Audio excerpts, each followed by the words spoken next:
Bugüne kadarki bütün toplumların tarihi, sınıf savaşımları tarihidir. Yeryüzünde hiçbir güç Sovyet Devleti'nin yaratılmış olduğu gerçeğini yok edemez. Bu tarihsel bir zaferdir. Atılırken denize, içimizde tarihsel zaferlerimizin en büyüğünün coşkusu, içimizde insanlığın büyük yenilgisinin tazeliği. Anadolu Devrimci Hareketi ve tarih boyunca hep doğumlara tanık olmuş bu topraklar, 1980 karşı devrimci saldırısıyla devrime en yakınlaştığı anda yenilgiyi tadıyordu. Bir yanda dünya proletaryasının en büyük mevzisi yanı başımızda çözülüyordu. Bir yanda açıkça savaş meydanında cenge tutuşmadan kaybettiğimiz Anadolu Devrimi. Ve diğer yanda bir halkı yeniden var eden, direnen, savaşan ve savaştıran tarzıyla Kürdistan Devrimi, bölgeyi saran bir ateşin kıvılcım taşıyanı olarak parlıyordu.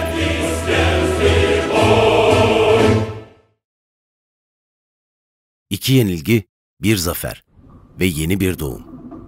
Koparak elveda proletarya, tarihin sonu geldi safsatalarından, koparak denizler, mahirler, İbrahimler yapamadı, siz mi yapacaksınız? Hiyerarşi beni bozar, kandırıldık kaçkınlığından, Kemalizmden, her tür burjuva ideolojisinden eylemli bir şekilde arınmanın olanca gerekliliğiyle işçi sınıfı iktidarı için atılan bir adım, ideolojik, politik, ahlaksal ve örgütsel kopuşunu yaşayarak yenilgilerin ve zaferin içinde bir kez daha doğuyordu Anadolu Devrimi. Devrim için ileri, ya sosyalizm ya ölüm haykırışlarıyla.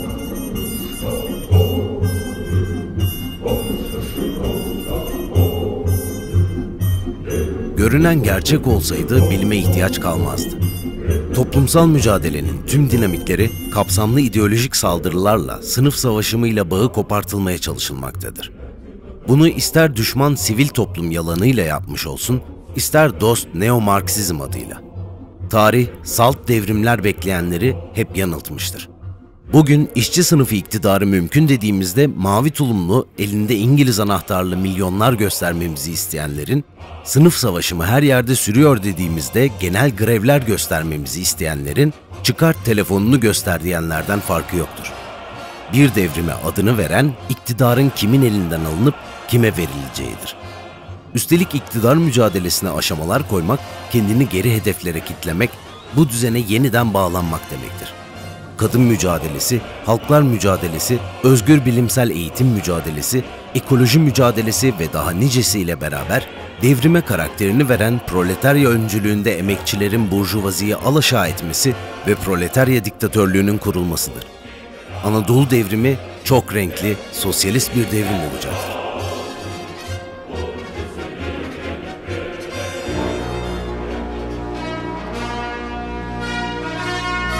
TC Devleti dışarıda Ekim Devrimine karşı bir ileri karakol olarak kurulurken, içerideki temellerini sınıfların reddi, halkların imhası ve inkarına dayanarak atmıştır. Bu topraklarda burjuva egemenlik, tarihin örtülmesi, inkara dayalı bir tarihin yazılması demektir. Bu topraklarda burjuva egemenlik, sınıfsal kimlik ile birlikte tüm kimlik öğelerinin inkarı demektir. Soysuzlaşma, köksüzleşme, sürüleşme demektir. Anadolu Devrimi'nin zaferi, işçi sınıfının kurtuluşuyla beraber halkların bağımsızlığı ve özgürlüğünü de sağlayacaktır. Halklar hapishanesini yıkacağız, özgür Anadolu'yu kuracağız.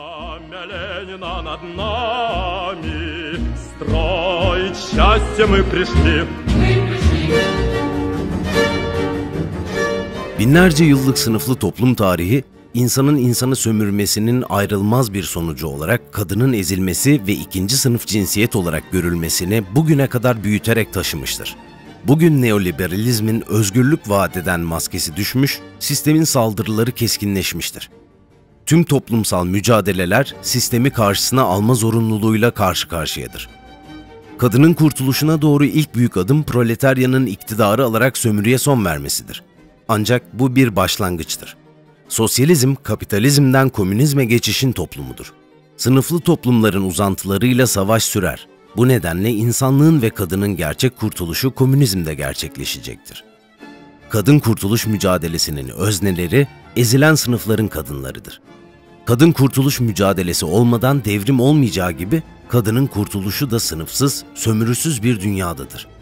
Bugün dünyada yaşanan kadın devrimi, gelişmekte olan sosyalist devrimi etkileyecek, onunla beraber büyüyecektir. Dayatılan rollere karşı yeni insanı yaratalım.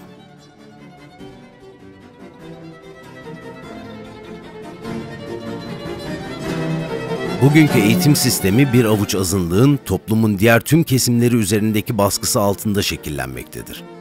Bir bilgi birikiminden öte bir yöntem olan bilim sınıf savaşımına uygun olarak burjuvazi tarafından sınıf egemenliğinin devamı için bükülmekte, iydiş edilmekte, insanlık dışı kullanılmaktadır.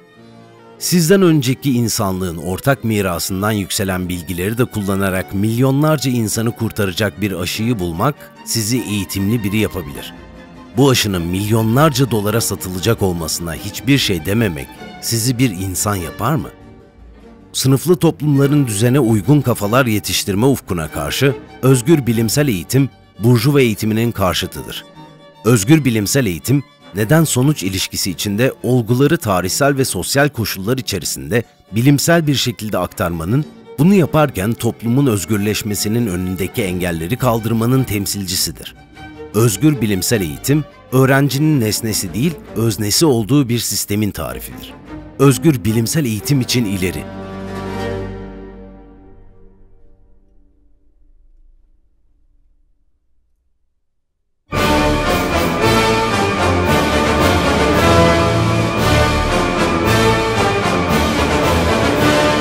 Biz, Anadolu'nun devrimci sosyalistleri bir tarih devraldık.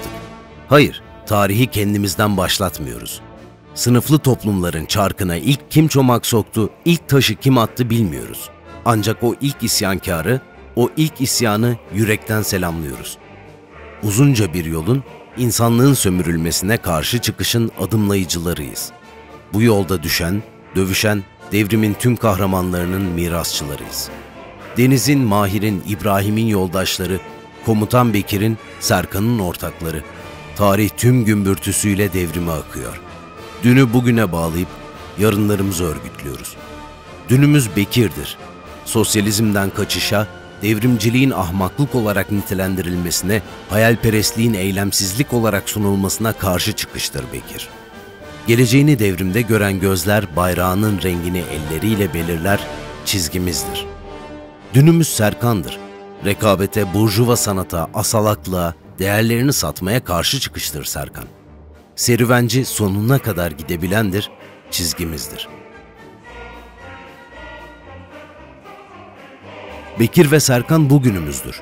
Disiplini ve coşkusuyla yokuş aşağı koşar adım yasakların üstüne yürüyen bir kortejde, kalabalık metrobüs çıkışında bir kişiye daha ulaşsın diye yükseklere kaldırılan gazetede, kazanmak için daha mükemmeli gerekli diye saatlerce süren bir toplantıda, Agos'un köşesinde atılan "Hepimiz Hrantız, hepimiz Ermeniyiz" sloganında, sendika mafyasının temsilcileri konuşurken tekel işçileriyle birlikte basılan 1 Mayıs kürsüsünde, Gezi'de ters döndürülmüş bir arabaya takılan flamada, 10 Ekim'den tam 1 sene sonra aynı meydanda, aynı saatte edilen bir intikam yemininde, pandemide, yangında, selde, depremde kurulan bir dayanışma merkezinde, işçi sınıfının ilk hedefi iktidarı almaktır satırlarının olduğu bir dergide yaşıyor, savaşıyor ve savaştırıyor ortaklarımız.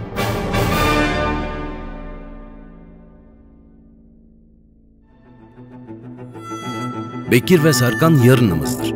Biliyoruz, tarih işçi sınıfını iktidara çağırıyor. Önümüzde sınıf savaşımının oldukça özgün, oldukça yaratıcı ama bir o kadar da zorlu bir dönemi vardır. Bu koşullarda seyretmek kimseyi temiz ve haklı kılmayacaktır. Şimdi zaman saf tutmanın, iradeyi ortak iradeye katmanın zamanıdır. Şimdi zaman kararlı bir biçimde, disiplinle, fabrika kültürüyle örgütlenmek, direnişi büyütmek zamanıdır. Şimdi zaman kendimizden başlayarak tüm yaşamı devrimin ihtiyaçlarına göre örgütlemenin zamanıdır.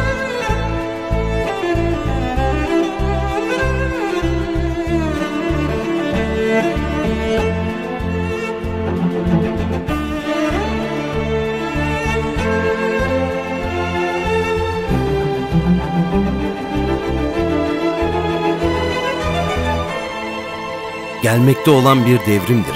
Devrim bize bir hediye olarak sunulmaz. Devrim örgütlenir. Devrim yapılır. Devrim olunur. Devrim kahramanları herkes gibi sıradan birer insan olarak başladıkları mücadelelerinde olağanüstü işler başararak dünyayı değiştirdiler ve tarihe isimlerini tertemiz harflerle yazdırdılar. Yolumuz devrim yolunda düşenlerin yoludur. Devrim için ileri, ya sosyalizm ya ölüm.